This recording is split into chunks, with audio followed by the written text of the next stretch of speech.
તને સમયની બહુ કિંમત છે ને. ઓકે, આપણે કામ કરીએ. હું ગુજરી જાઉં ને ત્યારે મારી અંતિમ વિધિમાં લગભગ 3-4 કલાક જશે. ત્યાર પછી જો પ્રાર્થના સભા રાખીશ તો એમાં બીજા 4 કલાક જશે. 12મા 13માં લગભગ 5-6 કલાક જશે. એટલે ટોટલી લગભગ તારા 12 થી 14 કલાક વપરાશે. હું તને તારી એ બધી જવાબદારીઓમાંથી મુક્ત કરું છું. એટલે તારી પાસે 14 થી 12 કલાક બચી ગયા.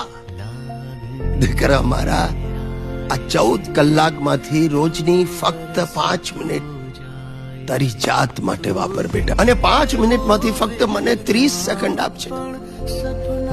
મારી બાજુમાં બેસીને પૂછીશ ને, કેમ છો પપ્પા? અરે આગલા 24 કલાક જીવવાનું મને તો કારણ મળી જશે. અને બાકીની 4.5 મિનિટમાં તારા મનગમતા પુસ્તકનું એકાદું પાનું વાંચ. અરે તારા નિશાલના ભાઈબંધને ફોન લગાડ.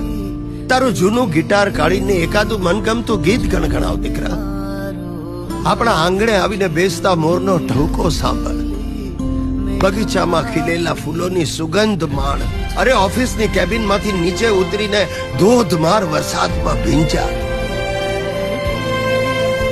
આખા દિવસમાં માત્ર 5 મિનિટ તારી રીતે તારે માટે જીવ બેટા.